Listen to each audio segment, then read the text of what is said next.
Hello and welcome to Radiant Academy. मैं अमोल चेपे आप सभी का स्वागत करता हूं रेडियंट एकेडमी के इस नए वीडियो में। आज हम द हिंदू का एक एडिटोरियल देखेंगे और उसके बेसिस पे मैंने आपसे कुछ सवाल पूछे जिसके आंसर्स आपको कमेंट बॉक्स में लास्ट में देने हैं। इसके अलावा आज हम 10 नए वर्ड्स पे भी चर्चा करेंगे और अंत में कुछ एरर डिटेक्शन के क्वेश्चंस है उसको भी सॉल्व करेंगे। तो let us begin with the class today. Before we start एक थोड़ी सी आइडिया कि रेडियंट एकेडमी के ऐप पे इंग्लिश का फाउंडेशन कोर्स आपके लिए डाला है। अगर आपको बेसिक्स से इंग्लिश की तैयारी करना है और आपको लगता है कि मेरा ग्रामर अच्छा होना चाहिए, मेरा रीडिंग अच्छा होना चाहिए, तो ये कोर्स आपके लिए है। अगर आप इसे लेना चाहते हो तो इसका लिंक आपको डिस्क्रिप्शन में मिल जाएगा। अगर आपको डिस्काउंट चाहिए तो 20% डिस्काउंट अवेलेबल है। कोड डालना है RAC20। Late us now begin with the class. आज का पहला जो वर्ड है वो है एडवर्सरीज। Adversaries adversaries. अभी पहले आप ये सेंटेंस पढ़िए, फिर हम इसके मीनिंग पे जाएंगे।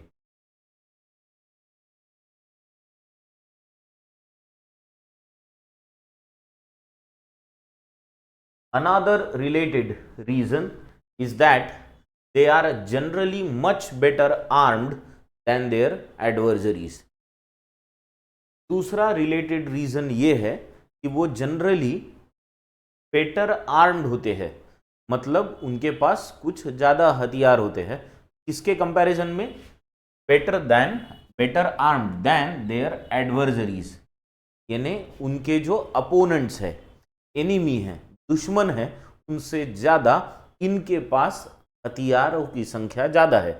समझ गए? तो एडवर्सरीज का मतलब क्या होता है? एडवर्सरीज मतलब कोई और मतलब अपोनेंट, या जिसको हम कहेंगे विपक्ष या प्रतिपक्ष, अपोनेंट, एनिमी, को, है ना, ये होता है आपका एडवर्सरीज। तो एडवर्सरीज ये नाउन है।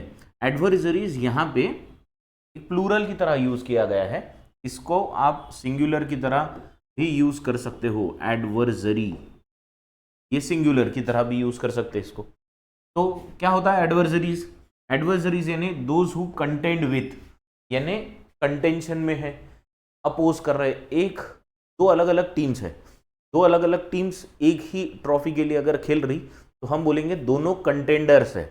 तो वो एक दूसरे के खिलाफ कंटेंड कर रहे हैं, कंटेस्ट कर रहे हैं, ठीक है। या फिर ऐसा कोई व्यक्ति जो अपोज कर रहा है या रेजिस्ट कर रहा है, उसको भी हम एडवर्सरी कहेंगे, ठीक। इनके सिनोनिम्स क्या होंगे? कंपिटिटर्स या चैलेंजर्स या opponents. Opponents is the best और the word that best describes an adversary, ठीक है। एंटोनिम क्या हो सकता है इसका? एंटोनिम हो सकता है फ्रेंड। अपोनेंट दूसरा हो गया, फ्रेंड यानी अपनी साइड का आदमी, है ना। और या फिर एन ऑब्जर्वर, जो कि उस ऑब्जर्वर इसलिए कि वो उस कंपटीशन में या उस स्पर्धा में कंपीट नहीं कर रहा है, आपके विरुद्ध नहीं है, वो आप ही की साइड में है या कंप्लीटली अलग है, वो हिस्सा ही नहीं है उसका, बाहर से देख रहा है, तो वो फिर अपोनेंट नहीं होगा, वो ऑब्जर्वर होगा। इसलिए ऑब्जर्वर को यहाँ एंटोनिम की तरह रखा है। अब देखिए, आज मैंने कुछ वर्ड्स में इसके जैसे ही साउंड होने वाले दूसरे वर्ड्स जो है उनको भी लाया हूँ, यानी उससे आपको समझ में आएगा स्पेलिंग्स में डिफरेंस क्या है और मीनिंग में डिफरेंस क्या है। एडवर्सरी इसका मतलब है अपोनेंट, है ना, यानी विपक्ष या प्रतिपक्ष। पर इसकी के जैसे साउंड करने वाला और एक वर्ड है एडवाइजरी। ये है एडवर्सरी, ये है एडवाइजरी।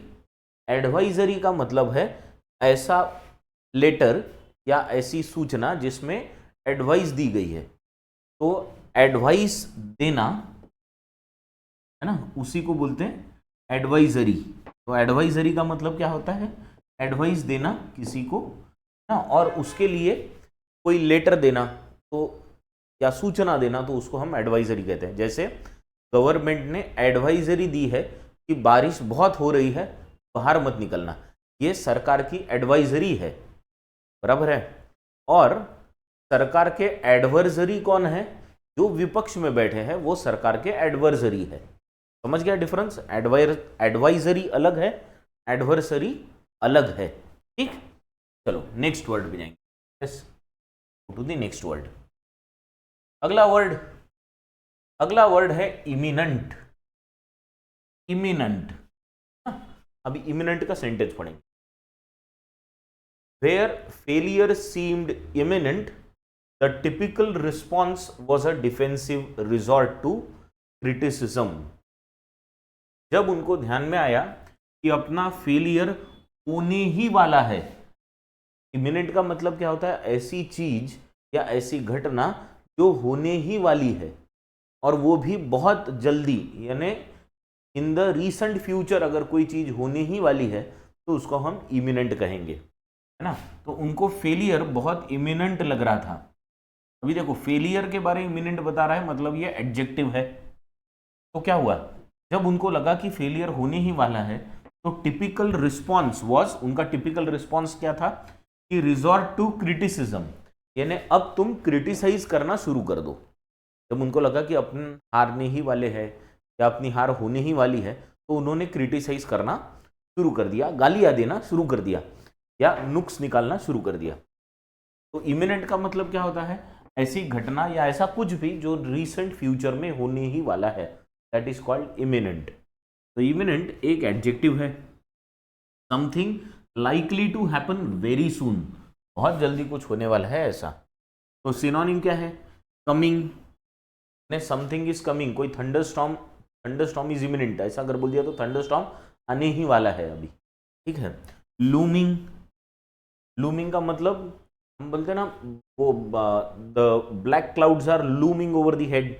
लूमिंग मतलब वो ऐसे सामने गोल गोल घूम रहे कि बस अब बारिश होने ही वाली है। लूमिंग, थ्रेटनिंग, जिस ऐसा डर लगा हुआ है कि, ऐसी चीज जिससे हमको डर लगा हुआ है कि बस ये चीज होने ही वाली है। इसके एंटोनिम क्या हो सकते हैं? लेट, एक तो ये बहुत जल्दी होने वाली चीज है, दूसरा होता है अनलाइकली, कि जो नहीं हो सकता और होने के चांसेस बहुत ही कम है, ऐसी चीज को हम बोलेंगे अनलाइकली। लेट या डिलेड, ये भी ऐसी चीजें हैं जो नहीं हो सकती, या होगी तो भी बहुत बाद में होगी, देखेंगे। अब इसी के जैसा साउंड करने वाला, एग्जैक्टली नहीं, साउंड करने वाला होता है एमिनेंट। एमिनेंट ये भी एक एडजेक्टिव है, पर एमिनेंट का मतलब होता है कोई तो भी इंपॉर्टेंट व्यक्ति ना, जैसा हम बोल सकते हैं he is one of the eminent personalities, या एमिनेंट पर्सन, है ना, यानी इंपॉर्टेंट पर्सन। तो इमिनेंट का मतलब क्या है? ऐसी कुछ घटना जो होने ही वाली है, दैट इज इमिनेंट। और एमिनेंट का मतलब क्या होता है? इंपॉर्टेंट, ठीक है, एक ऐसा व्यक्ति जो इंपॉर्टेंट है, राइट। चलो नेक्स्ट वर्ड पे जाएंगे।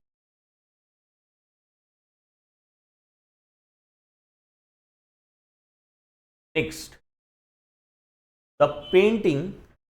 अब अगला जो वर्ड है वह है फॉर्जरी, ठीक है, फॉर्जरी। देखिए सेंटेंस पढ़ो। The painting in the gallery turned out to be a forgery.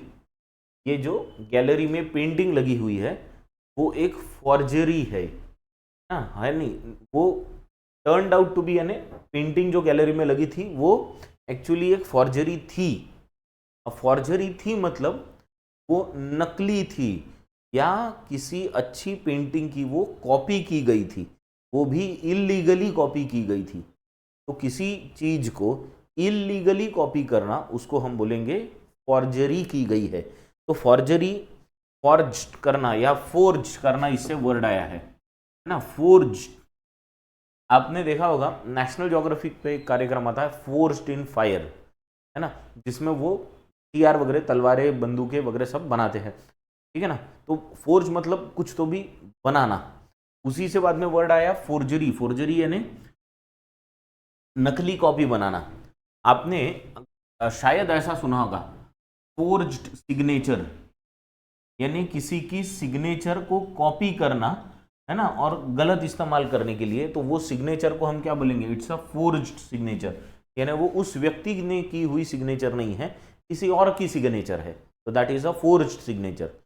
धोखाधड़ी करने के लिए फोर्ज सिग्नेचर का यूज होता है। तो फोर्ज की हुई चीजों का यूज करके तुम फोर्जरी कर सकते हो ना, यानी धोखाधड़ी कर सकते हो या इलीगली किसी चीज कॉपी करना, इसको एग्जैक्टली फोर्जरी कहते हैं, है ना। तो फोर्जरी एक नाउन है। फोर्ज, ये यहाँ पे फोर्ज सिग्नेचर अगर बोलेंगे तो ये यहाँ एडजेक्टिव का काम कर रहा है, ठीक है। तो डॉक्यूमेंट्स हैव बीन फोर्ज्ड, अगर ऐसा बोला तो वहां पे डॉक्यूमेंट्स फोर्ज्ड किए गए, वहां पे फोर्ज्ड वर्ब का काम कर रहा है, ठीक है। तो forged can be adjective, it can be verb also. Forgery noun है, ठीक है। Making an illegal copy of document, signature, painting etcetera. एक तो डॉक्यूमेंट, सिग्नेचर या पेंटिंग जैसी कोई भी चीज की नकली कॉपी करना, इलीगल कॉपी करना, उसको फोर्जरी बोलेंगे। तो इसका सिनोनिम क्या होगा? कॉपी करना या रेप्लिका बनाना, उसी की तरह दूसरा बनाना। इमिटेशन, इमिटेशन ज्वेलरी, इमिटेशन मतलब कॉपी, बराबर है। यानी मेन कोई ज्वेलरी है वैसी ही दिखने वाली ज्वेलरी सस्ते में अगर बना दी तो उसको बोलेंगे हम इमिटेशन। और अगर वो इलीगली किया गया है तो फिर वो फोर्जरी हो जाएगी, ठीक है। नेक्स्ट एंटोनिम क्या होगा इसका? ओरिजिनल और ऑनेस्टी। अब देखो, ओरिजिनल वस्तु के बारे में है, कोई वस्तु है जो गलत है या इलीगल कॉपी है तो उसको हम फॉर्जरी बोलेंगे, अदरवाइज वो ओरिजिनल है। ऑनेस्टी हम बोलेंगे इस चीज का अपोजिट है जहां पे फॉर्जरी की गई है, मतलब धोखाधड़ी की गई है, उसका अपोजिट ऑनेस्टी हो, ठीक। चलो नेक्स्ट वर्ड पे जाएंगे। नेक्स्ट वर्ड है रिड्रेसिंग। सेंटेंस पढ़ेंगे सबसे पहले। In this article a series of steps is taken with the aim of redressing this situation। ठीक है, क्या बोला है? इस आर्टिकल में a series of steps is taken, is है, देखो is क्यों है? क्योंकि a series बोला है, steps के बारे में नहीं है, a series is singular, इसलिए यहां पे is है। a series of steps is taken with the aim of redressing this situation। redressing this situation मतलब उस सिचुएशन को सही करने के लिए। redressing का मतलब होता है किसी चीज को सही करने के लिए सीरीज ऑफ स्टेप्स ली गई है, ठीक है। तो redressing का मतलब होता है किसी चीज को सही करना। अगर आपने देखा होगा एक वर्ड होता है जहां पे सरकारी तंत्र में एक वर्ड होता है ग्रीवेंस। ग्रीवेंस का मतलब होता है कंप्लेंट, उसके साथ हमेशा एक वर्ड आता है ग्रीवेंस रिड्रेसल। रिड्रेसल मतलब आपने जो कंप्लेंट की है उसकी वजह से कुछ गलत होगा इसलिए कंप्लेंट की, के साथ हमेशा रिड्रेसल ये वर्ड आता है। तो रिड्रेसल का मतलब क्या होता है? वो गलत हुई वाली चीज को सही करना, जो चीज गलत हो गई उसको सही करना। To make something which is wrong को राइट करना, बराबर है, सही करना। तो रिड्रेसिंग। और एक बात करना है, ड्रेसिंग। ड्रेसिंग वर्ड सुना है? ड्रेसिंग करना, तो रिड्रेसिंग करना, अगर गलत हो गई तो उसको फिर से पट्टी बांधो, ऐसा। रिड्रेसिंग ये एक वर्ब है बेसिकली, है ना। रेमेडी और टू सेट राइट, किसी चीज को सही करना। सिनोनिम क्या होगा इसका? करेक्टिंग, करेक्ट करना या फिक्स करना या रिपेयर करना, बराबर है। एंटोनिम क्या होगा इसका? किसी चीज को और खराब कर देना, है ना।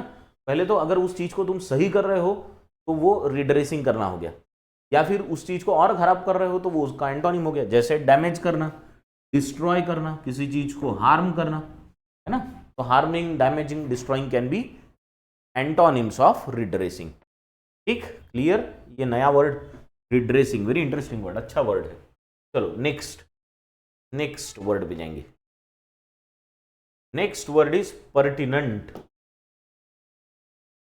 पर्टिनेंट है नया वर्ड, ठीक है। चलो पर्टिनेंट का सेंटेंस पढ़ेंगे पहले। We will publish only articles pertinent to the economics and finance of pensions. हम लोग we will publish only articles, सिर्फ ऐसे आर्टिकल्स को we will publish only articles pertinent to, ऐसा है, we will publish only articles pertinent to the economics and finance of pensions, the economics and finance of pensions से जो भी pertinent articles है, pertinent articles मतलब ये pertinent articles के बारे में इंफॉर्मेशन दे रहा है, मतलब ये एक एडजेक्टिव है, ये एक बात पता चल गई। दूसरा, द इकोनॉमिक्स ऑफ फाइनेंस और पेंशंस से रिलेटेड ही आर्टिकल्स हम लोग पब्लिश करेंगे, ऐसा तो बोलना है। मतलब पर्टिनेंट का मतलब होता है something which is related to this, बराबर। पर्टिनेंट का मतलब क्या होगा देखेंगे अभी डिटेल में।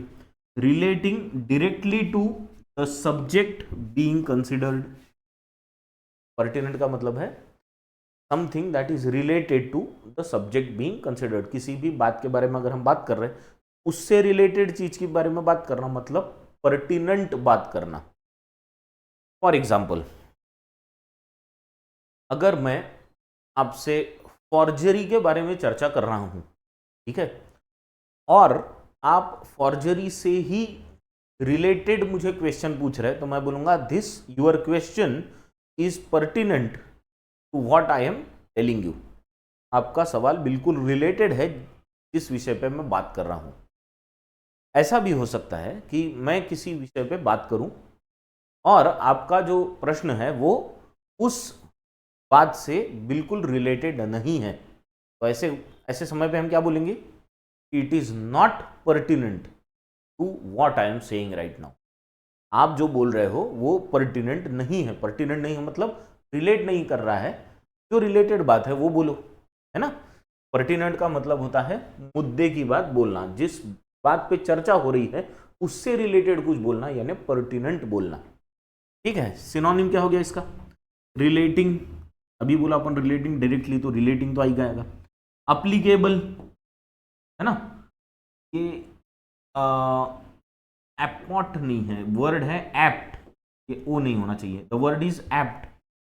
एप्ट बात करना मतलब, या कोई चीज एप्ट है, एप्ट है मतलब परफेक्ट है, जिससे रिलेटेड चीज है उसको हम बोलेंगे एप्ट। या फिर फिटिंग है, फिटिंग है मतलब हम बोलते हैं ना किसी चीज को बहुत fitting, what you say was fitting to what he was saying, तुमने जो बोला वो बिल्कुल फिट करता है उसने जो बोला उससे, मतलब तुमने पर्टिनेंट बात की, तुमने रिलेटेड बात की, समझे, तुमने एप्ट बात की, राइट। चलो नेक्स्ट, एंटोनिम क्या है इसके, पॉइंटलेस, है ना। आपने देखा होगा अभी संसद का सत्र चल रहा है, तो कुछ लोग हैं जो बिल्कुल मुद्दे के, जो मुद्दा है उसी पे बात करेंगे, तो हम क्या बोलेंगे, their topics what they are saying is pertinent to the subject. अगर कोई ऐसा व्यक्ति है जो वो जो टॉपिक पे चर्चा चल रही है वो छोड़ के कुछ भी बकबक कर रहा हो, तो हम उसको बोलेंगे कि he is what he is saying is irrelevant या पॉइंटलेस, उसको कोई मतलब नहीं है, ऐसा हम बोलेंगे, ठीक है, पॉइंटलेस या इररिलेवेंट। समझा पर्टिनेंट वर्ड। चले अगले वर्ड पे, चलो नेक्स्ट वर्ड पे जाएंगे। नेक्स्ट वर्ड कौन सा है, the next word is conservative. Conservative, conservative का मतलब क्या होता है, सेंटेंस पढ़ो ध्यान में आ जाएगा कंजर्वेटिव का।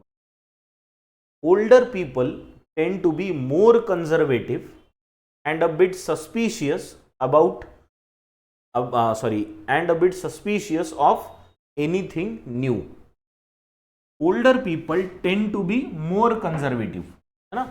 ओल्डर पीपल यानी जिनकी उम्र ज़्यादा हो गई, मेरी जैसे, बहुत ज़्यादा हो गई कि मेरी उम्र, ठीक है, ओल्डर पीपल, बाल चले गए इसलिए ओल्डर पीपल। तो older people tend to be more conservative, यानी वो बहुत पुराने ख्यालात के होंगे, है ना, वो जनरली उनके ख्यालात, उनकी जो सोच है वो पुराने इस टाइप की होती है, तो उसको हम बोलेंगे कंजर्वेटिव सोच के होते हैं, और इसीलिए किसी भी नई चीज को अपनाने में वो थोड़ा सा हिचकिचाते हैं, राइट, बराबर है ना। उनको वो डाउट होता है हर नई चीज पे, ये सही होगा क्या, इससे नुकसान तो नहीं हो जाएगा कुछ, तो they are very suspicious of anything new. कुछ भी नया आता है तो उसके बारे में वो थोड़ा सा सस्पिशियस होंगे। अभी देखा क्या, लेकिन हमारे ओल्डर पीपल फोन का कैसा इस्तेमाल कर रहे हैं, एकदम कुछ सस्पिशियस नहीं, फुल चालू।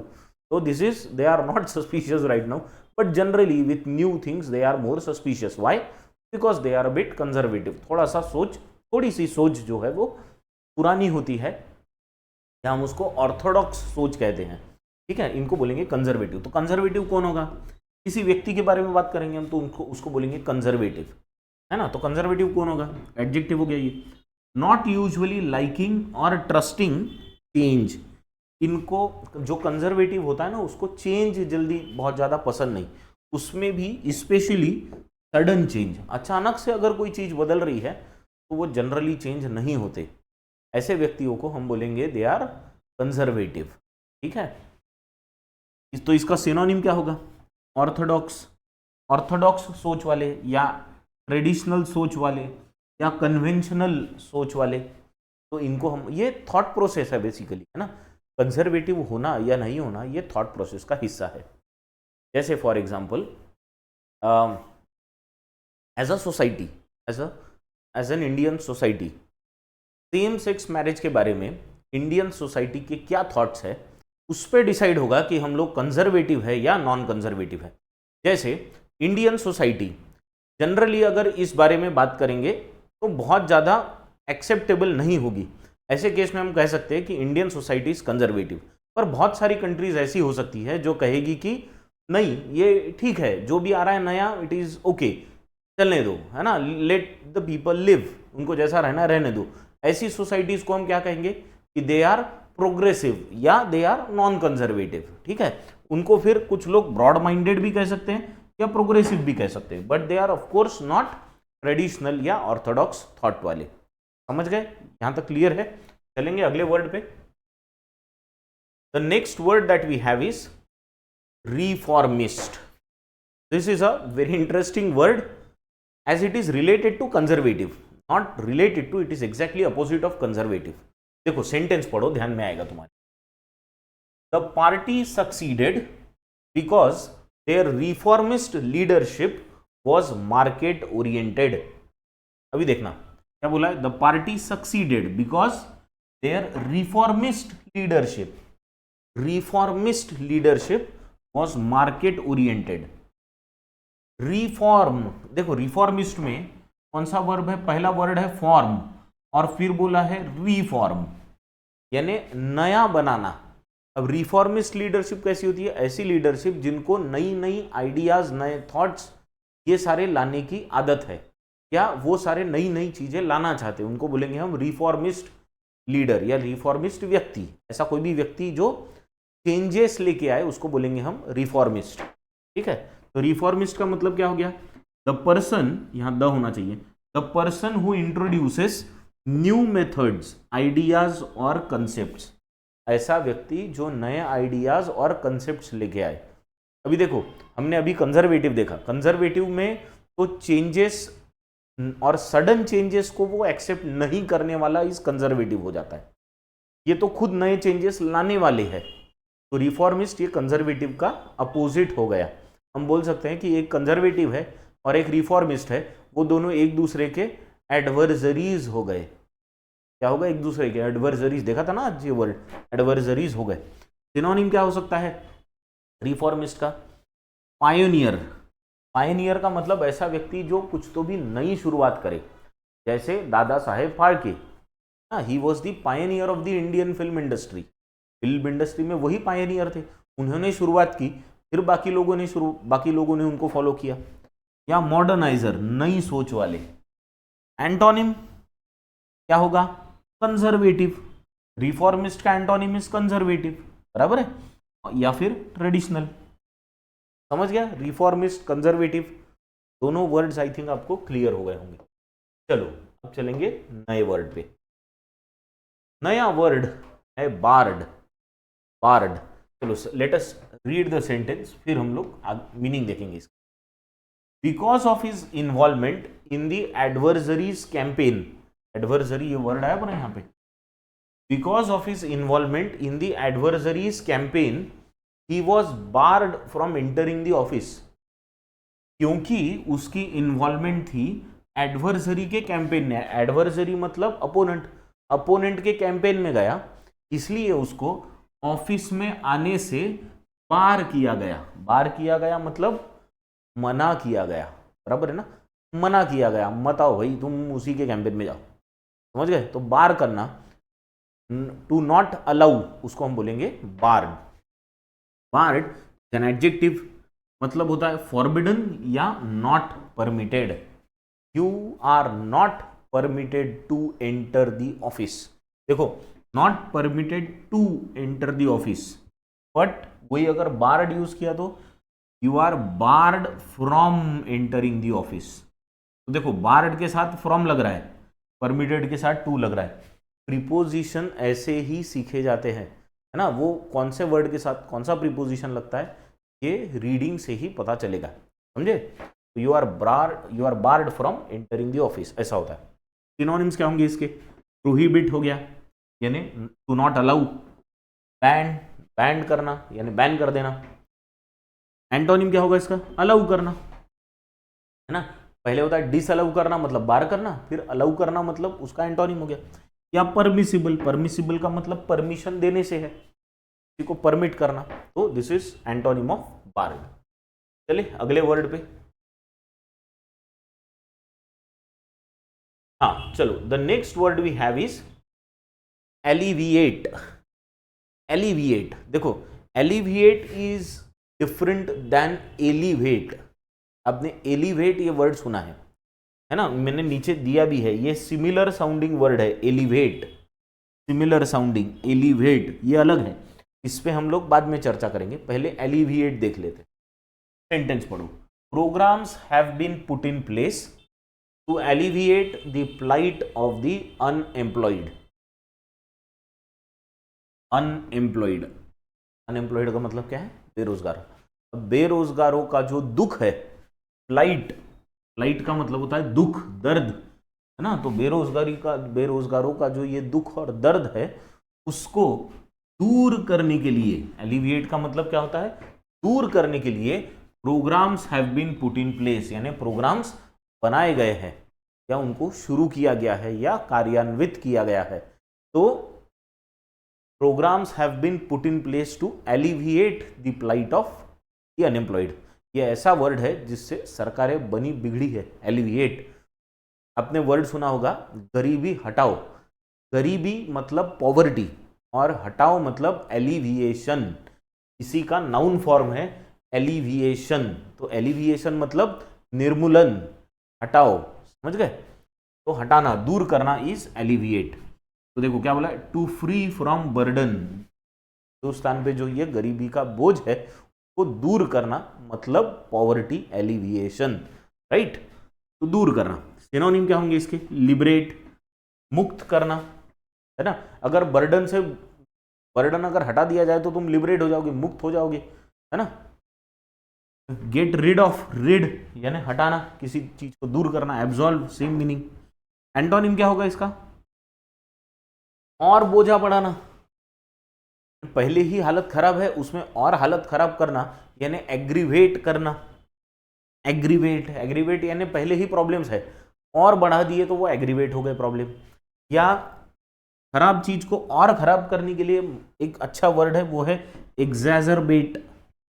एग्जैजरबेट यानी टू मेक मैटर वर्स, और खराब करना चीजों को, ठीक है ना। ये एग्जैजरबेट को कभी हम मेन वर्ड के इसमें लेंगे और इसमें और डिटेल में चर्चा करेंगे, ठीक है। तो एलिविएट समझ गया? एलिविएट का मतलब है दूर करना, हटाना, निर्मूलन। चलो, इसके जैसा जो वर्ड है वो है एलिवेट। जैसा मतलब सिर्फ साउंड मोर और लेस सिमिलर है, ऐसा एलिवेट। अभी एलिवेट का मतलब क्या होता है? एलिवेट का मतलब है ऊंचा करना, हाइट बढ़ाना, इसको बोलेंगे हम लोग एलिवेट।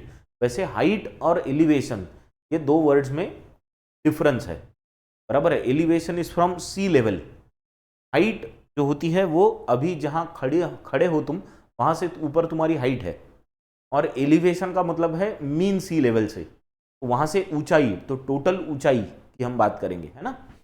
हम कभी ऐसा नहीं कहेंगे कि माउंट एवरेस्ट की हाइट 8,848 मीटर्स है, नहीं, हम कहेंगे एलिवेशन, क्योंकि माउंट एवरेस्ट की गिनती वो जहां खड़ा है वहां से नहीं होती, मीन सी लेवल से होती है, बराबर है।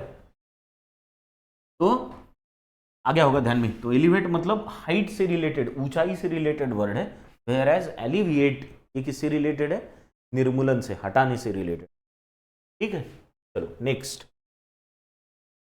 And the last word for today, पहले जो हम ये 10 वर्ड्स देख रहे हैं उसमें से लास्ट वर्ड है डिसेंट। डिसेंट, पहले सेंटेंस पढ़ेंगे फिर उसका मीनिंग निकल के आएगा। This is the first sign of dissent against the government's current policies. सरकार की जो अभी की पॉलिसीज है, करंट पॉलिसीज है, उसके अगेंस्ट डिसेंट की ये पहली साइन है। डिसेंट की मतलब उसके विरोध की या उसके अगेंस्ट थॉट प्रोसेस की। डिसेंट का मतलब नाराजगी भी होती है, डिसेंट का मतलब होता है डिफरेंस ऑफ ओपिनियन भी, कि मैं कुछ अलग सोचता हूँ, यानी अगर कोई कुछ वैसे बोल रहा है और तुम ऐसा करते हो नहीं यार ये बराबर नहीं है, तो मतलब क्या, तुम्हारा डिसेंट शो कर रहे हो। क्या शो कर रहे हो? डिसेंट, मतलब तुमको वो आगे वाले ने जो बोला वो तुमको नहीं जच रहा है, यानी उससे तुम एग्री नहीं करते, तो तुम डिसेंट शो कर रहे हो। समझ गए? तो वर्ड है डिसेंट, DISSENT। क्या मतलब है डिसेंट का? डिफरेंस ऑफ ओपिनियन, है ना। वो कुछ और सोच रहा है, तुम कुछ और सोच रहे हो, तो तुम जो भी एक्शन करोगे वो डिसेंट होगी। सिनोनिम क्या होंगे इसके? डिसएग्रीमेंट, अपोजिशन या ऑब्जेक्शन। बराबर है। सरकार ने कुछ बोला, विपक्ष को पसंद नहीं आया, तो विपक्ष डिसेंट शो करेगा। विपक्ष ने कुछ ऐसा बोल दिया जो सरकार को लगता है सही नहीं है, तो सरकार भी उस पर डिसेंट शो कर सकती है, एंड सो ऑन। एंटोनिम क्या होगा इसका? एंटोनिम होगा हार्मनी। हाँ, ये ए नहीं चाहिए यहाँ पे। हार्मनी, सब सब साथ में बैठ के सहमति से निर्णय ले रहे हैं, जहाँ पे एग्रीमेंट हो, दैट इज हार्मनी, यानी एग्रीमेंट। पीस, एग्रीमेंट और हार्मनी होगी तो पीस तो आना ही है, ठीक है। तो ये सारे एंटोनिम हो गए डिसेंट के। अब डिसेंट जैसा ही साउंड करने वाले और दो वर्ड्स भी है अपने पास, एक है डिसेंट और दूसरा भी है डिसेंट। पहला जो डिसेंट है वो है DESCENT। ये इसका मतलब है स्लोप, स्लोप उतार, है ना। तो ये हो गया स्लोप, उतार वाला डिसेंट। दूसरा डिसेंट, डिसेंट बोलते तो डिसेंट है ये। इसका प्रोनाउंसिएशन में बहुत स्मॉल डिफरेंस है। This is dissent and this is decent. Decent बंदा है, डिसेंट व्यक्ति है, हम बोलते हैं ना बहुत डिसेंट व्यक्ति है। डिसेंट है मतलब बहुत मॉडेस्ट है, अच्छा है, प्लीजिंग पर्सनैलिटी वाला बंदा है, उसको हम बोलेंगे बहुत डिसेंट व्यक्ति है। जनरली अभी जो अपने इंडियन टीम के कोच थे राहुल द्रविड़, वो रिटायर हो गए, तो उनके बारे में हमेशा कहते थे लोग, हमेशा कहते हैं, अभी भी कहते हैं लोग, कि he is a very decent guy, decent person है ना। समझ गए? तो ये पर्सनैलिटी के बारे में बताने वाला वर्ड है डिसेंट। DESCENT यानी स्लोप हो गया, और DISSENT ये जो वर्ड है वो है क्या शो करना? तुम्हारा डिफरेंस ऑफ ओपिनियन शो करना, डिसेंट। ठीक है, चलो, आई होप आज के जितने भी वर्ड्स हमने देखे वो सारे क्लियरली समझ में आ गए होंगे। अभी आपके लिए लाया हूं आर्टिकल। आर्टिकल का नाम है waiting for the reformist. Reformist का मतलब हमने देखा है ऐसा व्यक्ति जो बदल लेके आए, चेंज लेके आए। On the Iran election, Iran के इलेक्शन पे ये आर्टिकल है। तो पहले तो तुम पढ़ लो, फिर अपन इस पर चर्चा करेंगे, ठीक है। चलो।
ठीक, पढ़ लिया?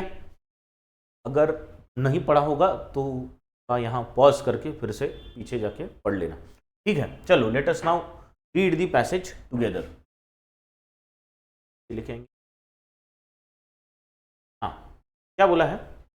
As no candidate manage to win 50% vote in the first round of Iran's snap presidential elections, the country is headed for a runoff on July 5 between the top two vote getters. ठीक है, क्या बोला है? अभी Iran में election का पहला round हुआ है ना, स्नैप प्रेसिडेंशियल इलेक्शन। स्नैप यानी अभी हुए, रिसेंटली हुए, अचानक जो लेने पड़े उनको बोलते हैं snap presidential elections. As no candidate manage to win 50% vote in the first round of Iran's snap presidential elections, the country is headed for a runoff, यानी फिर से एक इलेक्शन, यानी फाइनल इलेक्शन।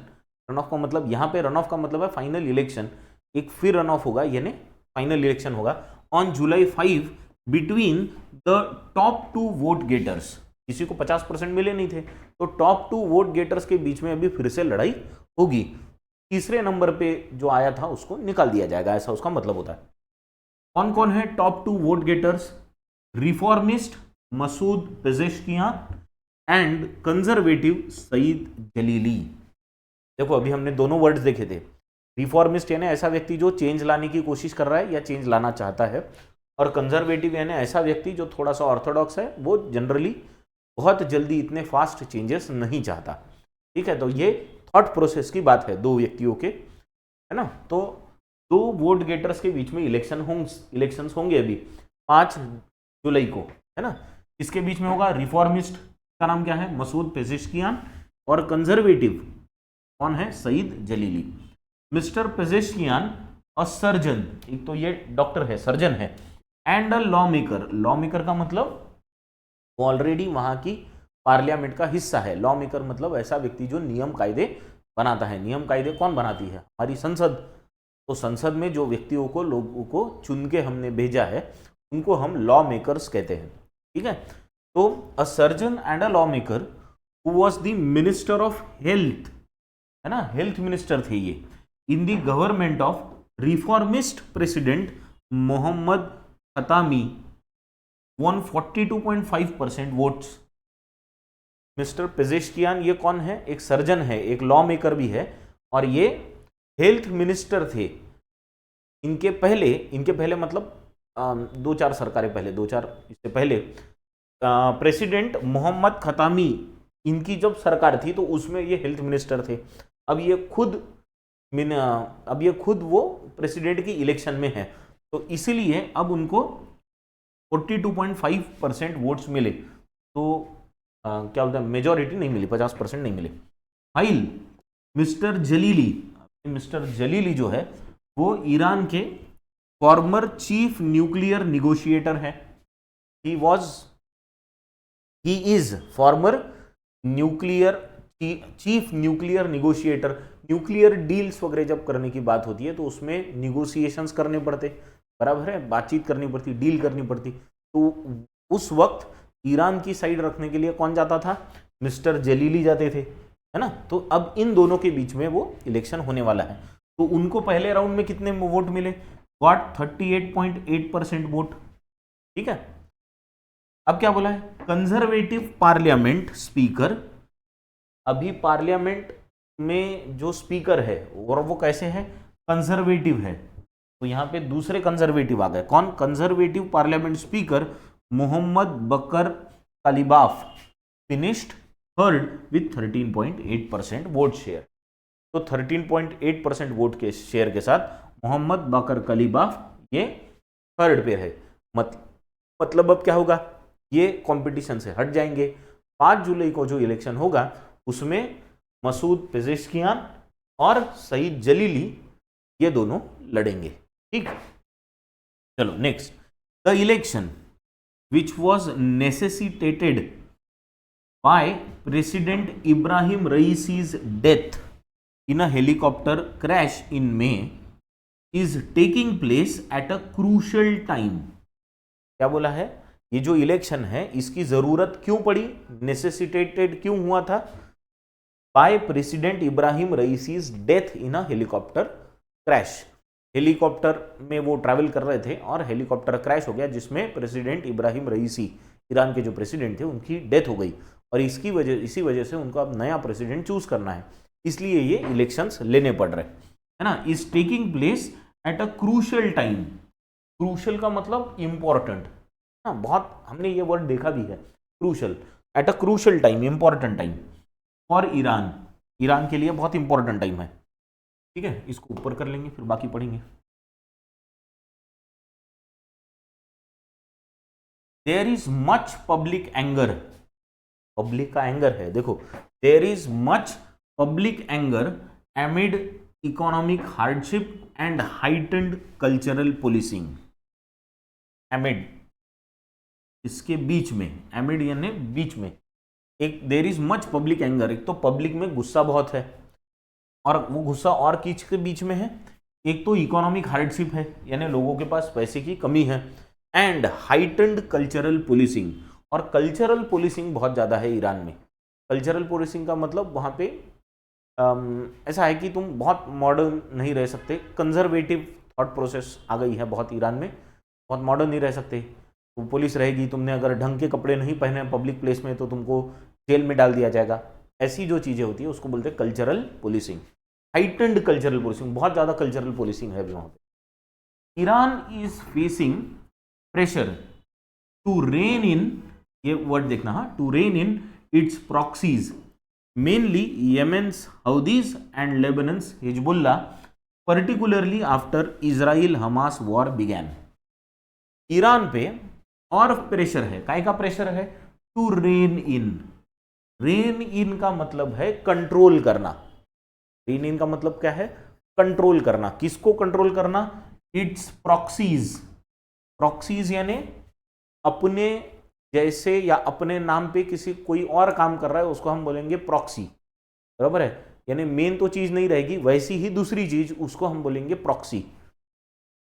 तो कंट्रोल करना है, क्या बोल रहा है कि ईरान पे ऑलरेडी प्रेशर है, काय का, कंट्रोल करने का, प्रॉक्सीज को कंट्रोल करने का। कौन से प्रॉक्सीज, यमन में जो हौदीज है वो, हौदीज ये एक आतंकवादी संगठन है, और लेबनन में हिजबुल्ला है, ये भी एक आतंकवादी संगठन है, इनको ईरान की ही प्रॉक्सी बोला गया है, यानी ईरान ही खुद इनको चला रहा है, पैसा दे रहा है, इसलिए वो आतंकवादी संगठन चल रहे हैं, ऐसा ये आर्टिकल में लिखा गया है।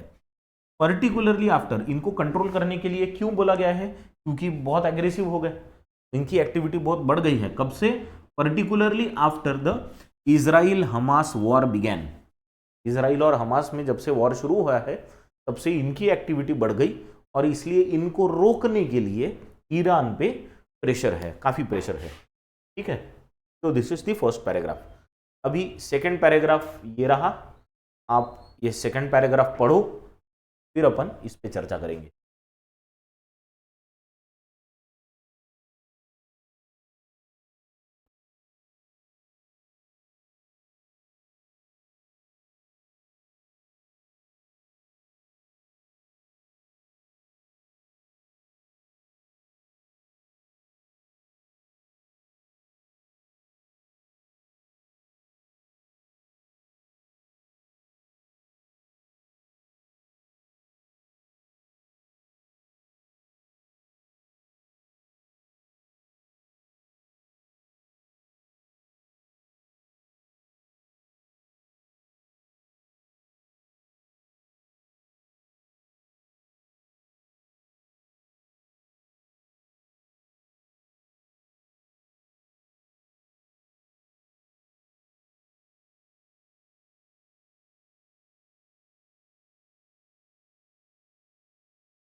चलो अभी साथ में पढ़ेंगे फिर। Iran is also expanding its nuclear program, defying international pressure. Iran क्या कर रहा है, अपना न्यूक्लियर प्रोग्राम एक्सपांड कर ही रहा है, और वो भी डिफाई करके। डिफाई यानी ध्यान नहीं देना, बरोबर है। कोई तुम्हारे पे कोई सैंक्शंस लगा रहा है या बोल रहा है कि ये चीज मत करो और तुम उसको नहीं सुन रहे थे, इसको बोलते हैं डिफाई कराना, नहीं सुनता, दिस इज कॉल्ड डिफाई करना। डिफाइंग इंटरनेशनल प्रेशर, उन पे इंटरनेशनल प्रेशर बहुत है कि न्यूक्लियर प्रोग्राम बंद करो, लेकिन फिर भी वो अपना न्यूक्लियर प्रोग्राम को एक्सपांड कर रहे हैं। Defying international pressure and tensions with Israel, है ना, इजराइल के साथ भी टेंशन चल रहा है उनका। Tensions with Israel rocketed in April when Tehran launched, Tehran बोले तो ईरान का कैपिटल, तो यहाँ पे तेहरान लॉन्च्ड बोले तो ईरान ने ही लॉन्च किया, ऐसा मतलब है। तो Tehran launched a missile attack towards the Jewish state. Israel के साथ भी टेंशन बढ़ा। कब बढ़ा, जब एकदम बढ़ा मतलब रॉकेटेड मतलब बहुत बढ़ गया एकदम, है ना। इन अप्रैल, जब तेहरान ने यानी ईरान ने ही एक मिसाइल अटैक लॉन्च किया, किसकी तरफ, जूइश स्टेट। अभी जूइश स्टेट मतलब ऐसा स्टेट जहां पे जूइश लोग बहुत है, तो जूइश स्टेट कौन है, इजराइल। इजराइल को ही यहाँ पे जूइश स्टेट बोला गया है। और तेहरान मतलब ईरान, है ना। सेम वर्ड्स अवॉइड नहीं करते लिखते वक्त, इससे राइटिंग की क्वालिटी बढ़ती है। इसी के लिए तुम अलग वर्ड्स यूज कर सकते हो। ईरान के लिए तेहरान यूज कर लिया। जैसे बहुत बार ऐसा लिखा जाता है, अगर इंडिया के बारे में लिखना है तो, या सरकार के बारे में लिखना है तो ऐसा बोलता है इंडिया हैज डिसाइडेड, या द गवर्नमेंट हैज डिसाइडेड, या Delhi has decided, new Delhi has decided. New Delhi has decided मतलब इंडिया हैज डिसाइडेड, समझ गए। तो बोलते ज्यूइश स्टेट, तो ज्यूइश स्टेट मतलब इजराइल हो गया। After its embassy building in Damascus was bombed, जब डेमेस्कस में एम्बेसी बिल्डिंग को बॉम्ब किया गया था उसके बाद, ठीक। अ न्यू प्रेसिडेंट, रिफॉर्मिस्ट और कंजर्वेटिव। अब जो भी नया प्रेसिडेंट होगा, एक तो वो रिफॉर्मिस्ट होगा पेजेश्कियान, या फिर वो कंजर्वेटिव होगा जलीली, ठीक है। Is unlikely to change core policies, कोई भी आ जाए, ईरान की जो कोर पॉलिसीज है वो तो चेंज करना बहुत ही अनलाइकली है, यानी जिसके चांसेस बहुत कम है। But the highest elected official, president कौन है, प्रेसिडेंट का मतलब ये होता है हाईएस्ट इलेक्टेड ऑफिशियल, इलेक्शन से सबसे ऊंची पोस्ट पे पहुंचने वाला। द हाईएस्ट इलेक्टेड ऑफिशियल मतलब the president in the republic, क्योंकि ईरान इज अ रिपब्लिक, है ना, can have a say on how critical policies are being implemented. भले ही वो ईरान की कोर पॉलिसीज में बहुत ज्यादा चेंज नहीं ला सकता हो, पर फिर भी कुछ क्रिटिकल पॉलिसीज में एटलीस्ट उसका कहना तो माना जाएगा, क्योंकि वो प्रेसिडेंट है, बराबर है। वहां पे ईरान के बारे में एक समझ लो कि ईरान में सुप्रीम लीडर भी है, तो supreme leader is about the president, समझे। एक बात समझो आप कि वहां पे प्रेसिडेंट ही टॉप पोस्ट नहीं है, प्रेसिडेंट के ऊपर द सुप्रीम लीडर होते हैं, ठीक है। तो have a say on how critical policies are being implemented, कुछ क्रिटिकल पॉलिसीज कैसे इंप्लीमेंट हो रही है उसमें एटलीस्ट उनका से तो रहेगा, कहेंगे तो कुछ। हाँ, इन द पास्ट, इससे पास्ट में क्या हुआ है, in the past reformist politicians such as mister Khatami and Hassan Rouhani, ये ऑलरेडी रिफॉर्मिस्ट पॉलिटिशियंस थे इससे पहले, है ना। और मिस्टर खतामी की जब सरकार थी, जब वो प्रेसिडेंट थे, तो उनकी ही मिनिस्ट्री में हेल्थ मिनिस्टर ये पेजेश्कियान भी थे। रूहानी one huge mandates on promises of change, इन्होंने जब ये इलेक्शन में उतरे थे तो इनको ह्यूज मैंडेट्स मिले थे। मैंडेट्स मतलब, मैंडेट का मतलब है बहुमत या मत ना, मैंडेट मतलब लोगों की इच्छा। इनको बहुत वोट्स मिले थे, ह्यूज नंबर ऑफ वोट्स। काय पे मिले थे, ऑन प्रोमिसेस ऑफ चेंज, क्योंकि इन्होंने वहां के लोगों को प्रॉमिस किया था कि हम चेंज लाएंगे। बट डिड लिटिल, लेकिन बहुत कम काम किया इन ओपनिंग अप द सिस्टम, लेकिन उन्होंने उस सिस्टम को ओपन करने में बहुत ही कम काम किया। ऐसी सिस्टम को that is tightly controlled by the Shia clergy. यहाँ की जो सिस्टम है वो बहुत टाइटली कंट्रोल्ड है by the Shia clergy. Shia वहाँ पे सबसे ज़्यादा नंबर में है। और क्लर्जी, क्लर्जी का मतलब होता है वो लोग जो धर्म को चलाते हैं, धर्म गुरु जिनको कहेंगे हम, ये इनको क्लर्जीज कहा जाता है। यानी they are the people in that religion कि जो रूल्स बनाएंगे सबके लिए, कहेंगे कि मेन बुक में ये लिखा गया है, इसके हिसाब से चलना है, उस व्यक्ति को हम क्लर्जी बोलेंगे। ठीक है। The failure to reform the system from within, एक तो फेलियर रहा क्योंकि सिस्टम को रिफॉर्म नहीं कर पाए अंदर से, उसमें फेल हो गए, है ना। And alleviate the economic woes, और क्या नहीं कर पाए, एलिविएट नहीं कर पाए। एलिविएट मतलब दूर करना, हटाना, नहीं कर पाए। क्या नहीं दूर कर पाए, द इकोनॉमिक वोज। वोज का मतलब है टेंशन, है ना, प्रॉब्लम्स। वोज मतलब प्रॉब्लम्स। तो द इकोनॉमिक प्रॉब्लम्स है उनको भी दूर नहीं कर पाए, सिस्टम भी रिफॉर्म नहीं कर पाए और इकोनॉमिक प्रॉब्लम्स का भी हल नहीं निकाल पाए। Which are a result of the western sanctions.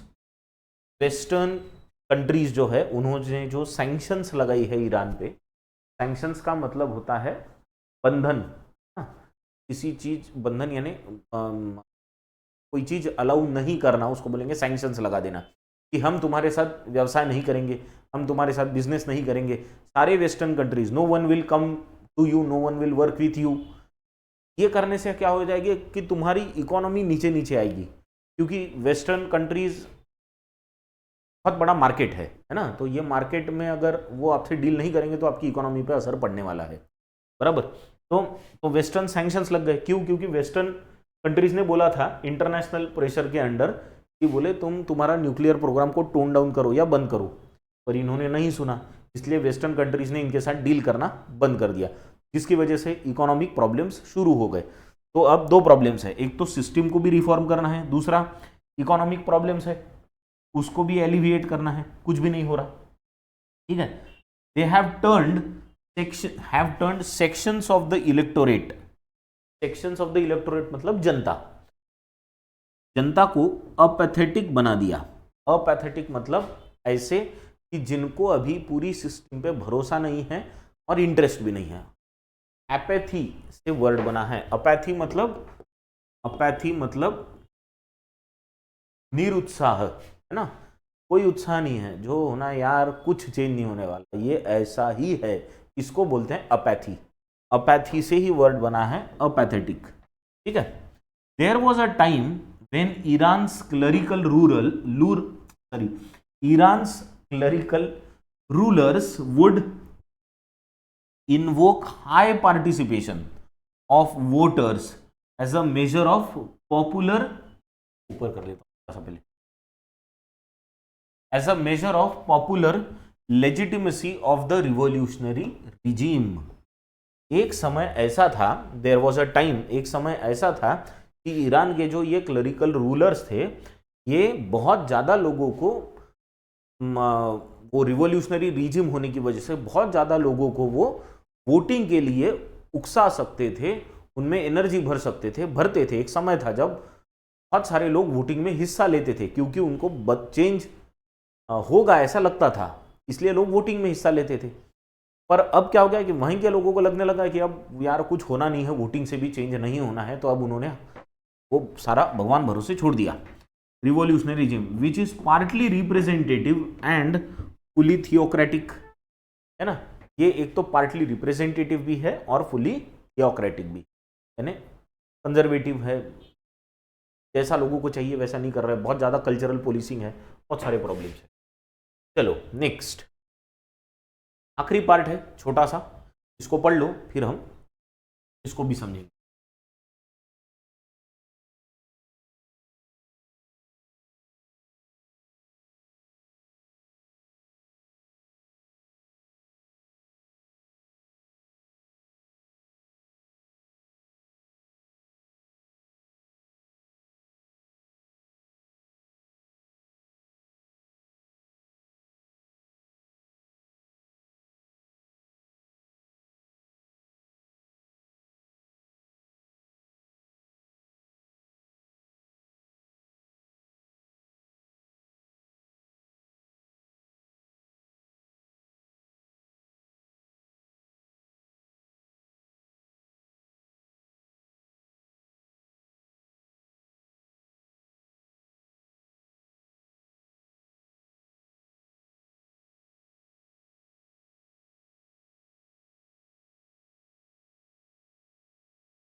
ठीक, done.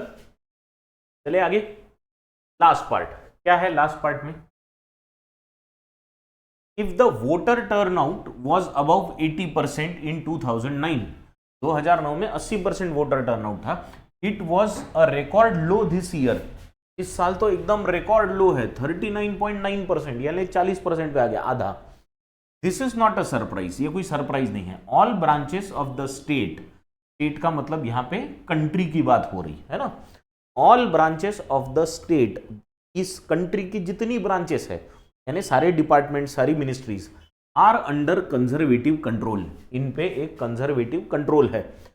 And several reformist politicians were barred from contesting, और बार्ड का मतलब है डिसअलाउ करना या मना करना।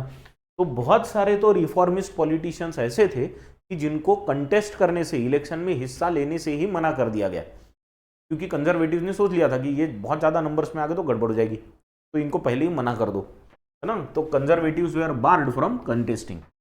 इवन इफ रिफॉर्मिस्ट्स विन, अगर रिफॉर्मिस्ट जीत भी जाते हैं, यानी पेजेश्कियान ये रिफॉर्मिस्ट कहे गए हैं, अगर वो जीत भी जाते हैं तो क्या होगा?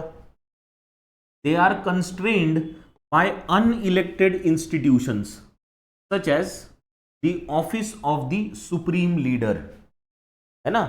इन पे कंस्ट्रेंट्स रहेंगे, यानी ये बंधनों में जकड़े रहेंगे। फिर भी अगर वो प्रेसिडेंट भी बन गए तो भी ये बंधनों में जकड़े रहेंगे। किसके द्वारा? Unelected institutions. देखो, डेमोक्रेसी अगर है तो इलेक्शन से चुन के आया हुआ व्यक्ति ने ही निर्णय लेना चाहिए, लेकिन वहां वैसा नहीं है। जो अनइलेक्टेड है, लोगों द्वारा नहीं चुने गए हैं, ऐसे लोग इनके ऊपर बैठे, इंस्टीट्यूशंस इनके ऊपर है। उनका नाम क्या है? The office of the supreme leader. तो सुप्रीम लीडर सबसे ऊपर है ना। And the Islamic revolutionary guard corps, है ना। And the Islamic revolutionary guard corps, यानी एक ऐसी संस्था जो कल्चर को प्रोटेक्ट करने का दावा करती है। तो ये लोग प्रेसिडेंट से ऊपर है। तो फिर वो रिफॉर्मिस्ट भी अगर प्रेसिडेंट होगा तो वो कुछ खास नहीं कर पाएगा। The near total dominance of the conservatives over the institutions, है ना, यानी ऑलमोस्ट कंप्लीट डोमिनेंस है। डोमिनेंस यानी प्रभाव, और इस पे सारे इंस्टीट्यूशंस पे, जितनी मिनिस्ट्रीज है, ऑफिसेस है, डिपार्टमेंट्स है, सब पे। And the clergy's refusal to change. Clergy's बोले तो वहां के, जैसे मैंने कहा, वो रिलीजियस गुरुज जो होते हैं वो क्लर्जीज, उनका रिफ्यूजल टू चेंज, वो बदलने को तैयार नहीं है। Are hollowing out even the limited democracy. Are hollowing out मतलब उसको भी वो निचोड़ ले रहे, खत्म कर रहे, जो भी लिमिटेड डेमोक्रेसी बची है, that the revolution had promised. Iran में जो रिवॉल्यूशन हुआ था डेमोक्रेसी के लिए, और जो वो डेमोक्रेसी प्रॉमिस की गई थी, है ना, पहले वहां राजशाही थी, फिर डेमोक्रेसी आई, तो जो डेमोक्रेसी थोड़ी जो प्रॉमिस की गई थी वो तो है ही नहीं। उसमें से जो भी कुछ थोड़ी सी बची है, वो अब ये अनइलेक्टेड इंस्टीट्यूशंस का डोमिनेंस और क्लर्जीज का रिफ्यूजल टू चेंज, इसकी वजह से वो भी खत्म हो रही है। Economic hardships and repression over the Islamic code. एक तो फाइनेंशियली लोगों की हालत खराब है, ऊपर से लोगों पे बहुत दबाव है इस्लामिक कोड का। Are adding fuel to fire, और ये क्या हो रहा है? इकोनॉमिक हार्डशिप है, ऊपर से दबाव है इस्लामिक कोड का, ये आग में घी डालने का काम कर रहे हैं, है ना। ये आग में, फायर में फ्यूल डालने का, यानी आग में घी डालने का काम कर रहे हैं। आग में घी डालना अपने यहाँ जैसी कहावत है, वैसे ही इंग्लिश में एडिंग फ्यूल टू फायर है। Iran can take pride that it held a presidential election amidst crisis. Iran खुद की पीठ थपथपाएगा ही, और वो बोलेगा कि हमारे यहाँ इतने क्राइसिस के सिचुएशन में भी हमने इलेक्शंस करवाए। But its rulers should also take a cue. वो इसमें से एक क्यू ले मतलब एक हिंट ले, समझे इसमें से, from the growing dissent. Dissent मैंने क्या कहा था? डिसेंट यानी अपोजिंग थॉट, ये जो नकारात्मकता है लोगों की इलेक्शंस में, जो पार्टिसिपेशन नहीं हो रहा लोगों का, उससे वो एक हिंट ले, समझे। And falling voter interest and be ready for political and social reforms, और ईरान को पॉलिटिकल और सोशल रिफॉर्म्स के लिए तैयार होना चाहिए। This is what the article is saying. ठीक है, मैंने आपको सिर्फ पढ़ के समझाया है। ठीक, तो दिस इज द आर्टिकल। अब आप इन सवालों को पढ़ लो, इसके आंसर्स कमेंट बॉक्स में देना है। I expect you all answer it in comment box.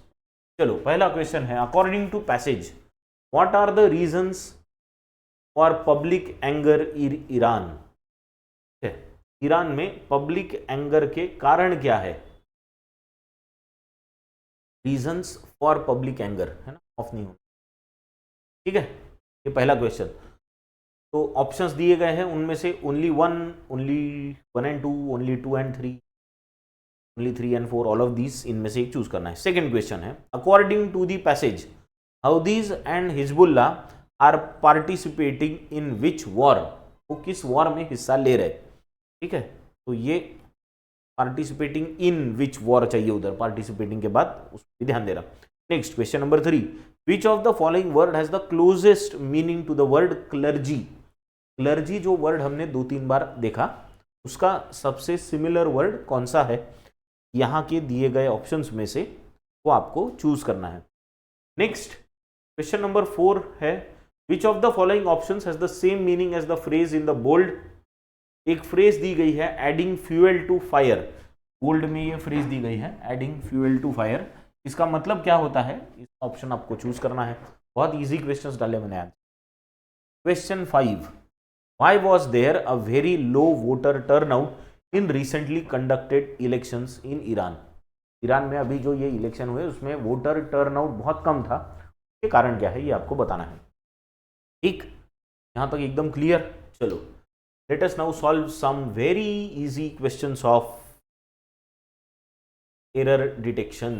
Error detection के बहुत इजी सेंटेंसेस हैं, इसको सॉल्व करेंगे। ठीक है, let us start. On the way he was bited on his toe by a poisonous snake. On his way, he was bited on his toe by a poison.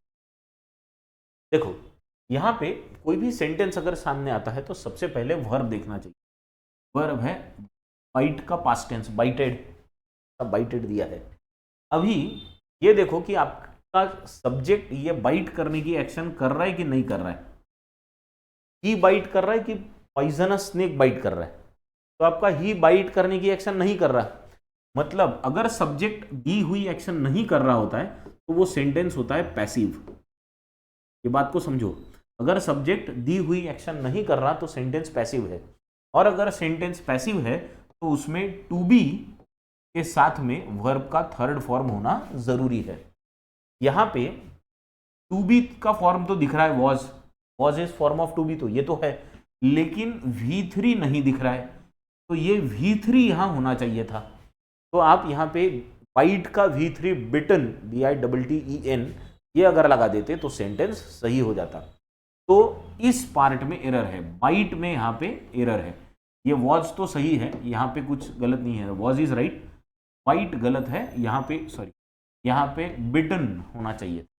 ठीक, चलो next sentence, there isn't many rice left in the house तो we must replenish our stock soon. बहुत ज्यादा rice घर पे बचा नहीं है तो हमें अपना स्टॉक रिप्लेनिश करना चाहिए। रिप्लेनिश मतलब करना चाहिए। अब बात ऐसी है कि there isn't many rice left ऐसा बोला है। राइस हम लोग नंबर में काउंट नहीं करते। देयर आर टू वर्ड्स, एक होता है मच और दूसरा होता है मेनी। मच ये जो वर्ड है ये अनकाउंटेबल चीजों के लिए यूज होता है, जिसको हम गिन नहीं सकते, 1 2 3 4 में नहीं गिन सकते, उसके लिए हम मच यूज करेंगे, और जिसको हम 1 2 3 4 में गिन सकते उसके लिए हम मेनी यूज करेंगे। तो राइस, 1 राइस 2 राइस तो नहीं गिनते ना, हम उसको क्वांटिटी गिनते हैं उसकी, तो उसके लिए मेनी नहीं यूज होता, मच यूज होता है। तो एरर आपका फर्स्ट पार्ट में है। समझ गए, there isn't much rice left in the house, ऐसा होगा। Next third, the child along with his parents were waiting for the program to begin. The child along with his parents were waiting for the program to begin. यहां पे जैसा मैं हमेशा कहता हूं, पहले वर्ब देखो, वर्ब हेल्पिंग वर्ब है, वेयर मेन वर्ब है वेटिंग, सब्जेक्ट आपका कौन सा है? अभी देखो यहां पे the child along with his parents ऐसा दिया है, कभी भी अगर अलोंग विथ आता है तो it is not as same as and, और क्योंकि अलोंग विथ एंड जैसा नहीं है तो ये दोनों मिलके सब्जेक्ट नहीं बनता, सिर्फ ये the child is the subject, इतना ही सब्जेक्ट है, his parents are not part of the subject. क्योंकि ये इतना ही सब्जेक्ट है, ये चाइल्ड इज सिंगुलर, और क्योंकि ये सिंगुलर है यहां पे वेयर आने का कोई चांस नहीं, यहां पे वॉज आना चाहिए, समझ गए, because your subject is singular, यहां पे वेयर नहीं आ सकता, वॉज आना चाहिए, और इसका कारण है अलोंग विथ। अगर यहां पे अलोंग विथ नहीं होता और अगर एंड होता था तो फिर हम वेयर यूज करते थे, फिर वेयर सही होता था, ठीक है, पर अलोंग विथ पर ऐसा नहीं है, यहाँ पे एंड नहीं है, यहाँ पे अलोंग विथ है, तो वेयर नहीं होगा, वॉज होगा। चलो next question, Raja Ravi Varma was one of the first artist who tried to create a style that was both modern and traditional. Raja Ravi Varma was one of the artist who tried to create a style that was both modern and traditional. देखो अभी इसमें पहले verb देख लेंगे अपन, Raja Ravi Varma was, ये तुम्हारा verb हो गया, ठीक है, और ये सब्जेक्ट हो गया। आगे क्या बोला है, ये तो एग्री कर रहा है, कोई प्रॉब्लम नहीं, राजा रवि वर्मा के साथ सब्जेक्ट और वर्ब एग्री कर रहा है। One of the first artist बोला है, कभी भी वन ऑफ द अगर आए तो समझ लेना कि यहां पे जो आगे का वर्ड है वो प्लूरल होना चाहिए, क्योंकि वन ऑफ द का मतलब है उनमें से एक, तो उनमें से के लिए एक से ज्यादा चीजें चाहिए, तो बहुत सारी चीजों में से एक, यहां पे भी वैसा ही है, इनमें से एक, तो बहुत सारे आर्टिस्ट होंगे इधर, उनमें से एक राजा रवि वर्मा थे, तो बहुत सारे आर्टिस्ट के लिए आपको यहां पे आर्टिस्ट करना पड़ेगा। तो गलती कहां है, यहां पे एरर कहां है, एरर इज इन आर्टिस्ट, यहां पे आर्टिस्ट चाहिए, तो ये पार्ट में एरर है।